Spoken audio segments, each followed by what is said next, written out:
Bullies steal new kids' lunch money. Huge error. He was a ninja in disguise. Kieran Thorne kept his head down as he navigated the crowded hallways of Roosevelt High School, his dark hair falling across his face like a curtain between him and the world.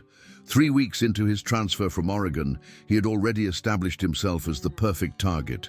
Quiet, slight of build, and friendless. His oversized hoodie hung loose on his lean frame, and his worn sneakers made no sound against the polished linoleum floors.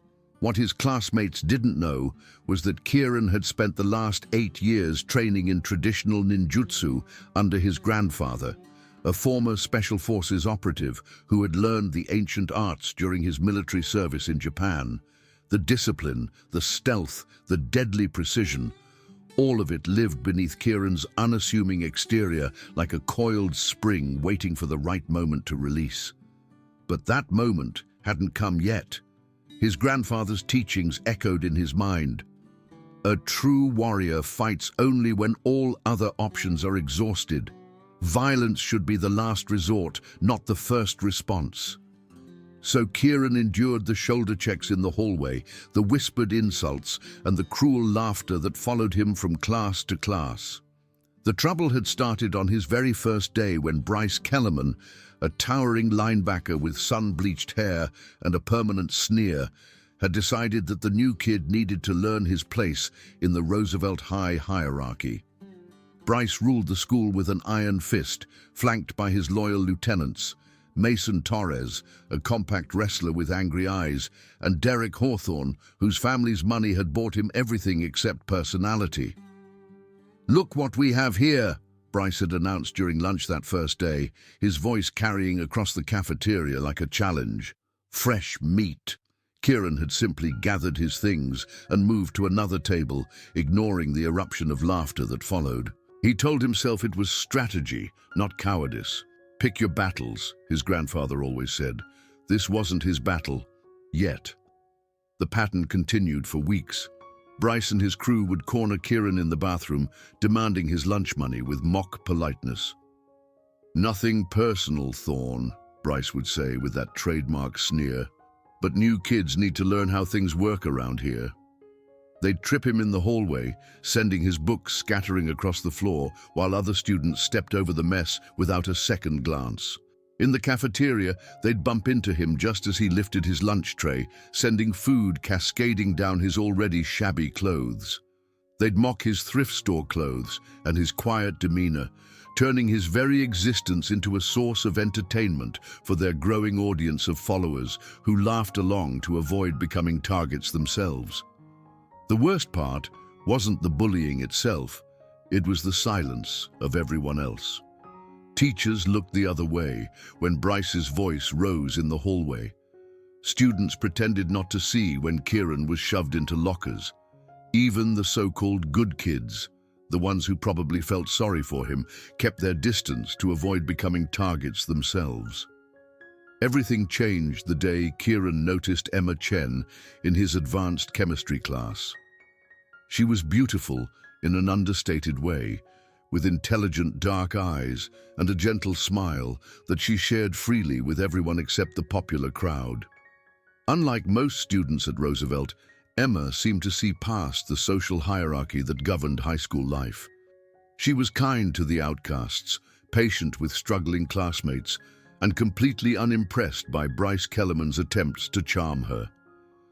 Kieran found himself looking forward to chemistry, not for the subject matter, but for the chance to hear Emma's laugh when she successfully completed a particularly challenging experiment. He began arriving early to class, hoping for a few minutes of conversation before the room filled with other students. Emma never made him feel invisible the way everyone else did. "You're really good at this," she said one afternoon, watching Kieran balance a complex equation on the whiteboard. "Have you always been into science?" "I like puzzles," Kieran replied, his voice barely above a whisper. "Chemistry is just puzzles with atoms." Emma smiled, and for a moment, Kieran forgot about everything else. The bruises on his ribs from yesterday's encounter with Mason Torres, the torn homework that Derek had accidentally spilled coffee on, the constant weight of being nobody in a school full of somebodies. But Bryce Kellerman noticed everything, including the way the new kid's face lit up whenever he talked to Emma Chen. And Bryce didn't like sharing attention, especially from the prettiest girl in their class, who had repeatedly turned down his invitations to various parties and football games. The confrontation came on a Friday afternoon in late October. Kieran was walking toward the parking lot, backpack slung over one shoulder, when he heard Emma's voice from behind the gymnasium. It wasn't her usual confident tone. There was fear in it. "I already told you no, Bryce. Please just leave me alone." "Come on, Emma. One date. I'm not asking for much here." Kieran's blood ran cold.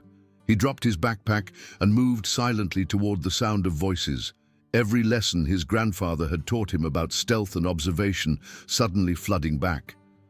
He pressed himself against the brick wall of the gymnasium and peered around the corner. Emma was backed against the building, her chemistry textbooks clutched against her chest like a shield. Bryce loomed over her, one arm braced against the wall beside her head, effectively trapping her. Mason and Derek flanked him, blocking any escape route. "What's the problem?" Bryce continued, his voice taking on a nastier edge. "You too good for me? You'd rather hang out with losers like that new kid, what's his name? Kieran?" "This isn't about anyone else," Emma said, trying to keep her voice steady. "I just don't want to go out with you." Bryce's laugh was cold and ugly. "Maybe you need some time to think about it. Mason, Derek, why don't you help Emma understand how things work around here?" Kieran's training took over before his conscious mind could process what was happening. He had spent 8 years learning to move like smoke, to strike like lightning, to read his opponent's intentions before they themselves knew what they were going to do. His grandfather had drilled into him the importance of protecting those who couldn't protect themselves, even if it meant breaking his own code of nonviolence. "Hey!" Kieran's voice cut through the afternoon air like a blade. All 4 heads turned toward him, and he saw Emma's eyes widen with surprise and something that might have been relief.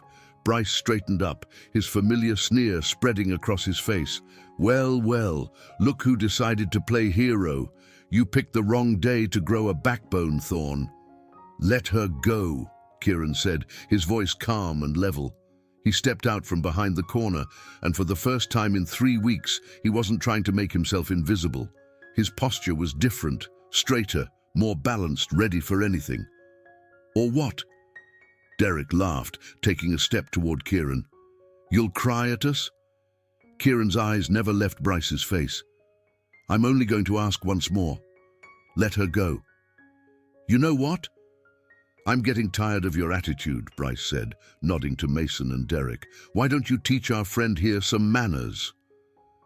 Mason moved first, rushing forward with the confidence of someone who had never lost a fight in his life. But Kieran wasn't there when Mason's fist arrived. He had shifted to the side with fluid grace, and Mason stumbled forward, off balance and confused. Derek came from the right, swinging wild haymakers that looked impressive, but telegraphed their intentions from miles away. Kieran ducked under the first punch, stepped inside Derek's guard, and drove his palm up into Derek's solar plexus. Derek doubled over, gasping for air, completely unprepared for the precision and power of the strike. Mason had recovered and charged again, this time more cautiously. He was a wrestler, used to grappling and close combat, but Kieran's training had prepared him for every type of fighter. When Mason reached for him, Kieran caught his wrist, pivoted on his heel, and sent Mason flying over his shoulder in a perfect Sioi nage throw. Mason hit the asphalt hard and didn't get up. The entire confrontation had lasted less than 30 seconds, and suddenly it was just Kieran and Bryce, facing each other while Emma watched in stunned silence from against the wall. "Impossible," Bryce muttered, staring at his friends sprawled on the ground. Then his expression hardened with rage. "You got lucky, freak. Let's see how you do against someone who knows what he's doing." Bryce was bigger and stronger than his friends, with the kind of natural athleticism that had made him a star on the football field.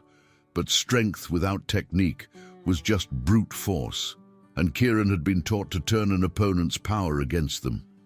Bryce charged like a linebacker, head down and arms extended, trying to tackle Kieran to the ground where his size advantage would matter.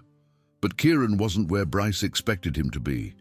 He had moved to the side and slightly forward with the fluid precision of years of training, and as Bryce's momentum carried him past, Kieran grabbed his shoulder and helped him along, redirecting the bigger boy's own force against him and sending him crashing into the gymnasium wall with a resounding thud that echoed across the courtyard. Bryce bounced off the brick and spun around, his face flushed with embarrassment and fury, a small trickle of blood running from where his lip had split against the wall. "Stand still and fight me like a man." "I am fighting you," Kieran replied calmly, settling back into the balanced stance his grandfather had drilled into him thousands of times. "You're just not very good at it." The taunt had its intended effect.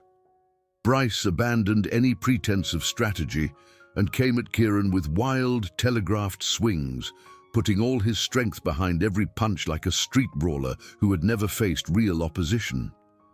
Kieran flowed around the attacks like water, his movements economical and precise, occasionally striking nerve points and pressure points that his grandfather had shown him, gradually wearing down his opponent without delivering any devastating blows.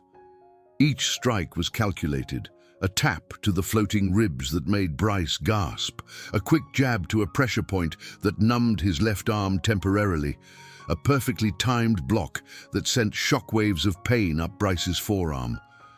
By now, other students had gathered to watch the fight.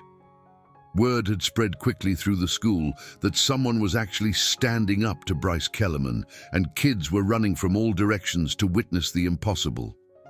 Holy crap! Is that Kieran Thorne? Where did he learn to fight like that? Bryce is getting destroyed. Emma had moved away from the wall and was watching with wide eyes as Kieran continued to dismantle the school's most feared bully with surgical precision. Every one of Bryce's attacks was countered. Every attempt at intimidation was turned back on itself. Finally, after what felt like hours, but couldn't have been more than a few minutes, Bryce overextended himself on a particularly wild swing. Kieran caught his arm, spun him around, and applied a submission hold that his grandfather had taught him years ago. Bryce found himself face down on the asphalt, with his arm twisted behind his back at an angle that promised serious injury if he tried to move. "Do you yield?" Kieran asked, his voice still perfectly calm despite the adrenaline coursing through his system. "Get off me!" Bryce snarled, trying to struggle free and immediately regretting it as pain shot through his shoulder. Kieran applied just enough pressure to make his point. "Do you yield?" The gathered crowd was silent, watching their former tormentor helpless on the ground. Some of them had phones out, recording every second of Bryce Kellerman's humiliation. For years, this moment had seemed impossible. Someone had actually beaten Bryce in a fair fight. "Yes!" Bryce finally gasped. "Yes, I yield! Let me go!" Kieran held the position for another moment, making sure the lesson had sunk in, then released Bryce's arm and stepped back. Bryce rolled over and sat up, cradling his shoulder and staring at Kieran with a mixture of fear and disbelief. "How?" was all Bryce could manage. Kieran looked down at the boy who had made his life miserable for 3 weeks, and for a moment he could see past the arrogance and cruelty to the insecurity underneath. Bryce was just a kid who had learned that the only way to feel powerful was to make others feel powerless. "My grandfather taught me that strength isn't about how much damage you can do," Kieran said, extending his hand to help Bryce to his feet. "It's about knowing when not to use it." Bryce stared at the offered hand for a long moment, then reluctantly accepted it. Kieran pulled him up with surprising gentleness, the same hands that had just systematically dismantled him now offering assistance. "I could have hurt you," Kieran continued, his voice low enough that only Bryce could hear. "I could have broken your arm, or your ribs, or worse, but that would have made me just like you." The crowd began to disperse, their phones full of video evidence that would be all over social media within hours. Mason and Derek had slunk away while everyone's attention was focused on the main event, too embarrassed to face the questions that would inevitably come. Emma approached cautiously, still trying to process what she had just witnessed. "Kieran, are you okay?"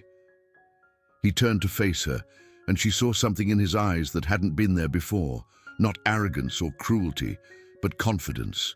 The quiet, overlooked boy was still there, but now there was steel underneath the gentleness. "I'm fine," he said, then looked at her with concern. "Are you hurt? Did they—" "I'm okay," Emma assured him quickly. "Thanks to you." She studied his face, seeing him clearly for the first time. "Where did you learn to do that?" "My grandfather," Kieran replied simply. "He taught me that everyone deserves to feel safe." Bryce was still standing nearby, listening to their conversation with a strange expression on his face. For the first time in years, someone had shown him mercy when they could have chosen revenge. It was a foreign concept to him, but one that was slowly taking root. "Thorn," Bryce called out as Kieran and Emma started to walk away. They turned back, and Bryce struggled with words that didn't come easily to him. What I did to you, to Emma, it wasn't right." Kieran nodded slowly. "No, it wasn't. But you can choose to be different now." "How do I do that?" Bryce asked. And for the first time, he sounded like the confused teenager he actually was, instead of the tyrant he pretended to be. "Start by apologizing to everyone you've hurt," Kieran suggested, "and then actually mean it." Over the following weeks, Roosevelt High School underwent a quiet revolution. Word of Kieran's victory had spread beyond just the students who witnessed it. Teachers who had previously ignored the bullying suddenly found themselves paying closer attention to their classrooms and hallways. Students who had once crossed the street to avoid Bryce Kellerman began to realize that their tormentor was just as human and fallible as everyone else. Bryce himself seemed to struggle with his new reality. The easy intimidation that had once guaranteed his social dominance was gone, replaced by a grudging respect for the quiet kid who had shown him mercy when he deserved none. He made awkward but genuine apologies to several students he had terrorized over the years, and while some accepted and others didn't, he continued trying. Mason and Derek, robbed of their leader's protection, found themselves on the receiving end of the same treatment they had once dished out.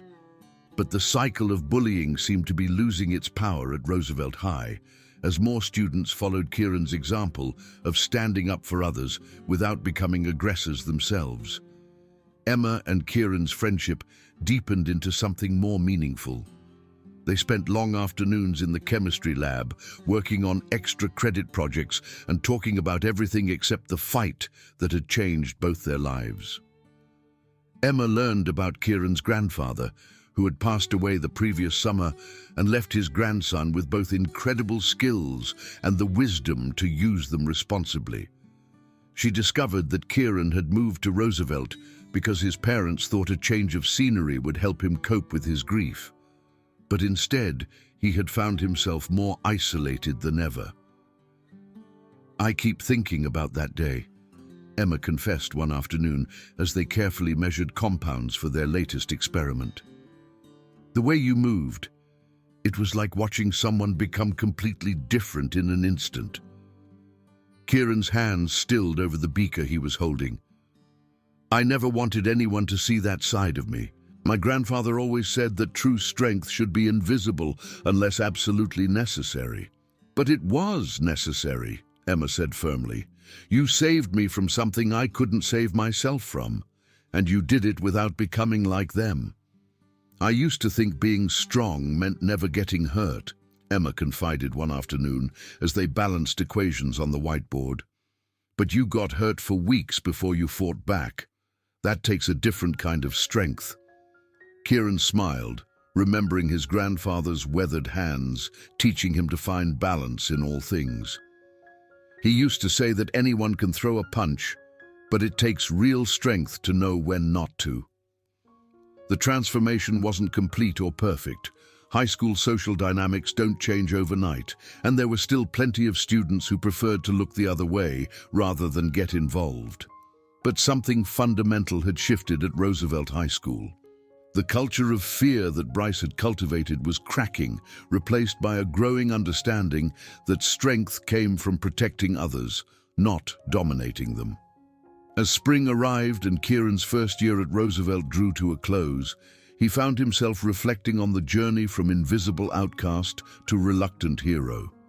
He had never wanted to fight, had tried everything possible to avoid conflict. But when protecting Emma became more important than protecting himself, the choice had been clear. His grandfather would have been proud, not of the fighting, but of the restraint, the mercy, and the wisdom to know that true victory lay not in defeating an enemy, but in helping them become something better. The last day of school found Kieran cleaning out his locker when Bryce approached, looking nervous and uncertain. The former bully had lost weight over the semester, trading his intimidating bulk for a leaner, more thoughtful appearance. "I wanted to thank you," Bryce said without preamble, "for not destroying me when you could have." Kieran looked up from his locker, seeing the genuine gratitude in Bryce's eyes. "We all deserve a second chance." "I don't know if I would have given you one," Bryce admitted. "That's what makes you better than me." "Not better," Kieran corrected gently. "Just different. But you're different now, too." As they walked out of Roosevelt High School together, no longer enemies but not yet friends, Kieran thought about the lessons his grandfather had tried to teach him. Sometimes the strongest thing you can do is show mercy. Sometimes the bravest thing you can do is help someone else be brave. And sometimes the greatest victory is helping your opponent discover their own capacity for good. The quiet kid from Oregon had found his voice at Roosevelt High School, but more importantly, he had helped others find theirs too. And that, his grandfather would have said, was the true art of the warrior.